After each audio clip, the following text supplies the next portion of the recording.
គ្រប់ជំរាបសួរពុកម៉ែបងប្អូនប្រិយមិត្តមិត្តអ្នកស្ដាប់ទាំងអស់គ្នាវិលត្រឡប់មកសារជាថ្មីមកកាន់កម្មវិធីនីតិយប់ស្ងាត់នៅក្នុងរាត្រីនេះផងដែរខ្ញុំមានសាច់រឿងមួយដែលតាក់ទងទៅនឹងអំពើឃាតកម្មដែលវាកើតឡើងទៅលើពូរ៉េតដែលគាត់គឺជាអ្នករត់ម៉ូតូឌុបហើយតាក់ទងទៅនឹងអំពើឃាតកម្មទៅលើរូបគាត់នេះវាមានអំពើឃោរឃៅយ៉ាងខ្លាំងដែលធ្វើឲ្យអ្នកដែលស្គាល់ពូរ៉េតនឹងមានការតក់ស្លុតក៏ដូចជាមានការណិតអាសូរទៅកាន់គាត់អញ្ចឹងបងប្អូនអញ្ចឹងកុំឲ្យខាតពេលវេលាយូរខ្ញុំសូមឲ្យយកសាច់រឿងរបស់គាត់យកមកនិយាយឲ្យបងប្អូនបានស្ដាប់កំសាន្តទាំងអស់គ្នាពូរ៉េតគាត់គឺជាអ្នករត់ម៉ូតូឌុបនៅក្នុងភូមិស្រុកអញ្ចឹងបងប្អូនហើយគាត់គឺជាមនុស្សដែលរុះរេរាក់ទាក់ហើយគាត់តែងតែជួយយកអាសាបងប្អូនអ្នកជិតខាងក៏ដូចជាអ្នកដែលស្គាល់អញ្ចឹងបងប្អូនពូរ៉េតគាត់រត់ម៉ូតូឌុបហ្នឹងដូចជាចន្លោះប្រហែលជា20ឆ្នាំហើយគាត់មានវ័យរហូតដល់56ឆ្នាំហើយបងប្អូននៅក្នុងឆ្នាំដែលគាត់ត្រូវបានគេធ្វើឃាតអញ្ចឹងបងប្អូនពីណាក៏ដោយបងប្អូនឲ្យតែពឹងពាក់គាត់ជួនទៅនេះទៅនោះអញ្ចឹងណាមានតរៈបតនអីហើយគាត់ស្មានណាគឺបានស្មាននឹងគាត់មិនដែររុញរាក៏ដូចជាមិនដែរប្រកែកទេឲ្យតែបងប្អូនប្រជាពលរដ្ឋនៅក្នុងភូមិក៏ដូចជាអ្នកដែលបានស្គាល់គាត់ក៏ដូចជាមួយគាត់ជាដើមដែលតែងតែហៅគាត់ជួនទៅនៅពេលមានតរៈអញ្ចឹងបងប្អូនទៅដល់ណាក៏គាត់ជួនទៅដែរហើយតកតងទៅនឹងកម្រៃដែលគាត់ទទួលបាននឹងយកពីបងប្អូនជាពលរដ្ឋនឹងក៏តាមទឹកចិត្តទៀតបងប្អូនគាត់មានការណិតអាសូរចឹងទៅបងប្អូនគាត់ចង់ឲ្យតិចក៏បានច្រើនក៏បានអញ្ចឹងគាត់មិនសូវជាសូនសាញរឿងតម្លៃទេសំខាន់គាត់ដូចដែលថាគាត់ធ្វើបន់ដែរអញ្ចឹងបងប្អូន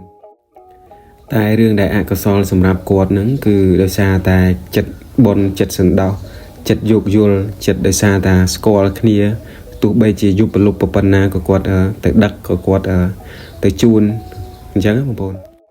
នៅថ្ងៃមួយហ្នឹងខ្ញុំឮប្រពន្ធរបស់គាត់និយាយថាពូរ៉េតគាត់បានទទួលទូរស័ព្ទពីម៉ួយរបស់គាត់ហ្នឹងប្រហែលជាម៉ោង10ទៅហើយបងប្អូនដែលភ្ញៀវរបស់គាត់ហ្នឹងហៅគាត់ឲ្យទៅដឹកមកផ្ទះអញ្ចឹងណាដោយសារតែភ្ញៀវរបស់គាត់ហ្នឹងក៏មកពីភ្នំពេញហើយមកដល់ពាក់កណ្ដាលផ្លូវអញ្ចឹងឡានគេបានតម្លាក់ហើយក៏បានហៅពូរ៉េតទៅដឹកដើម្បីមកផ្ទះហ្នឹងហើយផ្ទះរបស់ភ្ញៀវគាត់ហ្នឹងនៅមិនឆ្ងាយប្រហែលពីផ្ទះរបស់ពូរ៉េតទេ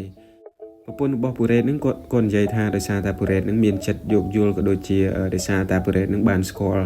អ្នកដែលខលទូរស័ព្ទមកហ្នឹងគាត់ក៏សម្រេចចិត្តថាគាត់នឹងទៅយកបុគ្គលហ្នឹងយកមកអញ្ចឹងណាដោយមិនទាន់ជានិយាយថ្លៃនិយាយគ្នាទេចាំទៅដល់សិនអញ្ចឹងណានៅពេលដែលពូរ៉េតគាត់ចេញពីផ្ទះហ្នឹងប្រពន្ធរបស់ពូរ៉េតហ្នឹងក៏បានផ្ដាំណែអាយជិះម៉ូតូប្រយ័ត្នប្រយែងហើយបើ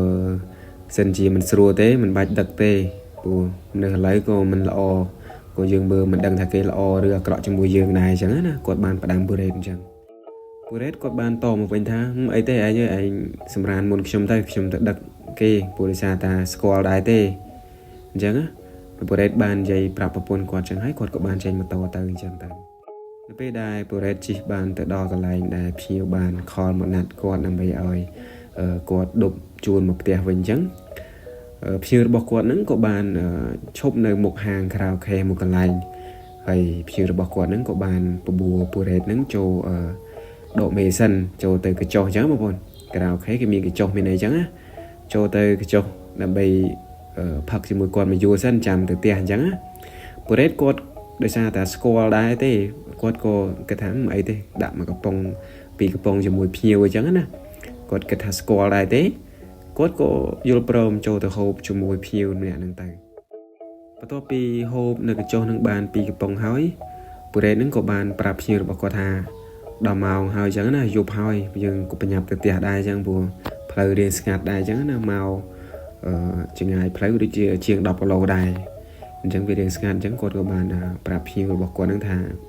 ឲ្យបញ្ញាប់ទៅអញ្ចឹងណាតែភ្ញៀវរបស់គាត់ហ្នឹងនៅតែប្រកែកតាក់ទងថាអីទេនៅដាក់មួយយូរអីទៀតអញ្ចឹងណាហើយបន្ទាប់ពីផឹកអស់មួយយូរហើយថែមមួយយូរទៀតភ្ញៀវរបស់គាត់ហ្នឹងក៏បានបបួលពូរ៉េតហ្នឹងចូលក្រៅខេទៀតហើយពូរ៉េតគាត់ប្រកែកដោយសារថាគាត់មានវ័យចំណាស់ដែរហើយគាត់ថាមិនសមទេអីបើក្មួយឯងចង់ចូលក្មួយឯងចូលទៅខ្ញុំនៅចាំក៏បានដែរអញ្ចឹងណាបន្ទាប់មកភ្ញៀវរបស់គាត់ហ្នឹងក៏មិនបានចូលក្រៅខេដែរដោយគិតថាបើពូរ៉េតមិនចូលផងអញ្ចឹងគាត់មិនចូលទេម្នាក់ឯងអញ្ចឹងណាហើយគាត់ក៏សម្រេចចិត្តថាឲ្យពូរ៉េតហ្នឹងជួនមកផ្ទះអញ្ចឹងបងប្អូនហើយបន្ទាប់ពីនឹងហើយពូរ៉េតហ្នឹងក៏បានដប់ភ្ញៀវរបស់គាត់ហ្នឹងដើម្បីជួនមកផ្ទះ ហើយភ្ញៀវរបស់គាត់នឹងក៏បានអង្គុយពីក្រោយគាត់ហើយប្រេតក៏បានដុបភ្ញៀវនឹងមកផ្ទះជាធម្មតាចឹងទៅបងប្អូនតែរឿងដែលអកុសលជនដៃដល់បានលបធ្វើឃាតប្រេតនៅពេលដែលគៀកដល់ផ្ទះជនដៃដល់បងប្អូនហើយអំពើឃាតកម្មនេះបើតាមសមត្ថកិច្ចក៏ដូចជាប្រពន្ធរបស់ប្រេតបានរៀបរាប់មកកាន់ខ្ញុំហើយខ្ញុំបានដឹងព័ត៌មានពីរឿងហេតុហ្នឹងគឺថាមិនមែនជាលក្ខណៈការប្លន់ឬក៏មិនមែនជាលក្ខណៈកំហឹងឬក៏គុំគួនអីពីណាពីណីមកទេបងប្អូនហើយជនដែលដល់ដែលជាឃាតករសម្រាប់ពូរ៉េតហ្នឹងក៏មិនមែនជាអ្នកណាក្រៅពីភ្ញៀវរបស់គាត់នឹងបងប្អូនដោយតាមចម្លើយសារភាពរបស់ភ្ញៀវដែលជាជនដែលដល់ហ្នឹង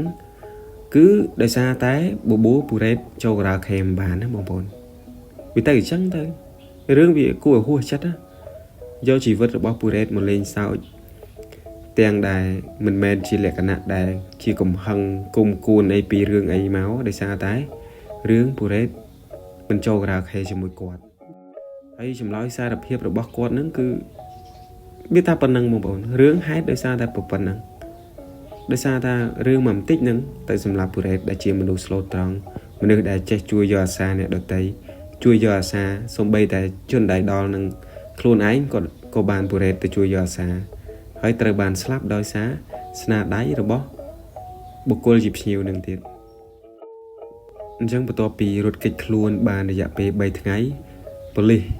នៅខាងស្រុកក៏បានធ្វើការកំណត់មុខសញ្ញាក៏ដូចជាចាប់បានជនដែលដល់ហើយជនដែលដល់ក៏បានសារភាពថាខ្លួនពិតជាបានសម្លាប់ពូរ៉េតដោយហេតុតែបបួពូរ៉េតមិនបានចូលការ៉ាអូខេតែប៉ុណ្ណឹងបងប្អូនអញ្ចឹងសាច់រឿងឃាតកម្មរបស់ពូរ៉េតក៏បានមកដល់ទីបញ្ចប់ដោយប៉ូលីសគាត់បានកំណត់នៅមុខសញ្ញាជនដែលដល់ដែលគ្មាននរណាក្រៅពីភ្ញៀវរបស់ពូរ៉េតនឹងឡើយហើយសាច់រឿងរបស់ពូរ៉េតបានធ្វើឲ្យយើងប្រុងប្រយ័ត្នទាំងអស់គ្នាទោះបីជាមានការស្គាល់គ្នាក៏ដូចជាបានដឹងមុខមាត់គ្នាក៏ដោយសំខាន់ចិត្តខាងក្នុងគឺមិនអាចស្គាល់បានទេហើយពូរ៉េតគាត់ជាមនុស្សដែលចេះជួយទុកធរៈអ្នកដទៃបែរជាមកត្រូវជួបរឿងអកុសលដែលធ្វើឲ្យមតិជាច្រើនមានការសោកស្ដាយគាត់ជាខ្លាំងហើយសង្ឃឹមថាវិញ្ញាណក្ខន្ធរបស់ពូរ៉េតបានទៅសោយសុខនៅសុគតិភពផងចុះអញ្ចឹងសាច់រឿងឃាតកម្មរបស់ពូរ៉េតគឺមានតែប៉ុណ្្នឹងទេអរគុណបងប្អូនដែលបានស្ដាប់មកដល់ទីបញ្ចប់ហើយសូមបងប្អូនជួយចុច Subscribe Channel ម្នាក់មួយផងដើម្បីឲ្យខ្ញុំមានកម្លាំងចិត្តនៅក្នុងការនិយាយសាច់រឿងផ្សេងៗទៅកាន់បងប្អូនបានស្ដាប់កំសាន្តហើយសាច់រឿងនៅក្នុងរាត្រីនេះគឺមានតែប៉ុណ្្នឹងទេបងប្អូនសូមជម្រាបលាទាំងអស់គ្នារាត្រីសួស្ដីបងប្អូន